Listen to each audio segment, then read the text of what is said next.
आत्माओं, ये अस्थियां जो उठाते हैं ना, अस्थियां क्यों उठाते हैं? इन अज्ञानियों को ज्ञान तथा नहीं, अपने डले डुआन तो मतलब था। अब जैसे हम इस बॉडी में रहते हैं, शरीर में, तो इससे इस जीव का एक विशेष लगाव होता है।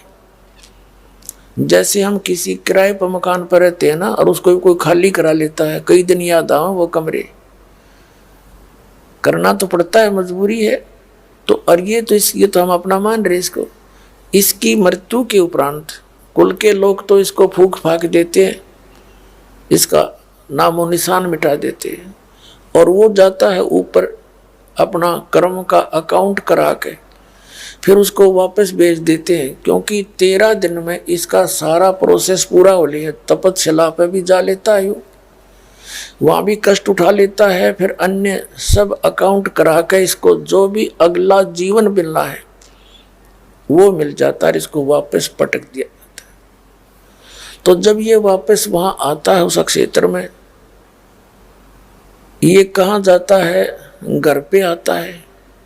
घर से पता लगता है कि तेरे शरीर को कहाँ शमशान घाट पर फूका होगा, वहाँ जाता है।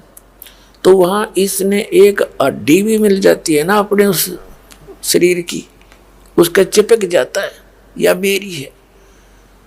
वहाँ से फिर ये सेवड़े टाइप के जो जंतर मंत्र करनी है, नकमी आत्मा, ये उन हड्डियों को उठा ले जाते हैं, और वो भूत साथ चला जाता है वो प्राणी।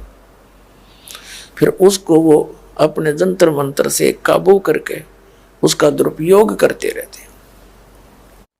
तो अस्थियां उठाने का ये सिस्टम इन नकलियों ने शुरू करवाया, नकली गुरुओं ने, क्योंकि पहले तो साधना गलत करवाई। जिसे भूत तो बनना ही था, उन्हें भी पता था कि भूत बने का होगा, और फिर उनने तो समाधान कराऊं, फलाने में मेरा बाबू बोल रहा था, पिताजी बोल रहे हैं, फिर वो जंतर मंत्र करें जाओ, ये बोले जाओ पिताजी, तो हो लिया काम उसका खराब सारा।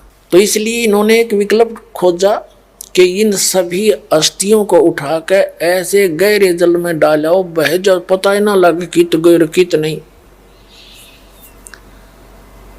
और ये भूत यहां से भाग जा उस अपनी अस्थियों की तलाश में। तो वो देखते जाते हैं कहाँ कहाँ गए, उनको पता लग जाता है एक दूसरे भूत तक, तेरी हड्डी वहां ले गए, तो वहां तक जाता है ये जहां तक वो अस्थियां गई हैं। या तो वो ऐसे पकड़ा जाता अस्थि होगी तय, नहीं फिर वो वापस आ जाता वहीं पर जहां ये पहले रहा करता, वहीं आशा, जहां आशा था वासा हुई।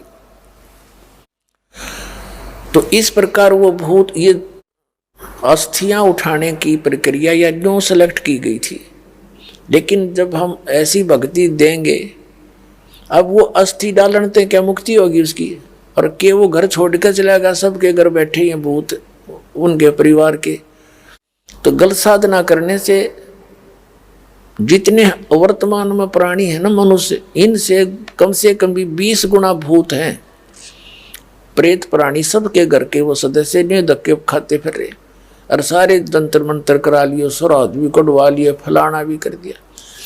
अपने आत्मा जिस घर में या भक्ति प्रवेश हो जाएगी परमात्मा की, आपके वो पूर्वज भी वहीं पर हैं, वो धक्के खा रहे हैं बेचारे, लेकिन इस भक्ति के मंत्र के मिलने से वो आपको कोई हानि नहीं कर सकते किसी प्रकार की, और उनका उद्धार शुरू हो जाएगा, क्योंकि वो प्राणी है। अब इस मंत्र का जिस घर में जाप होगा और ये आरती नित्यनेम रामायणी डेली होगी, तो उन प्रेतों पर भी असर होगा, वो भी जीव हैं और उनका भी कल्याण होगा। अब कैसे होगा? अब इस स्टोरी से क्लियर हो जाएगा परमात्मा की इस कथा से।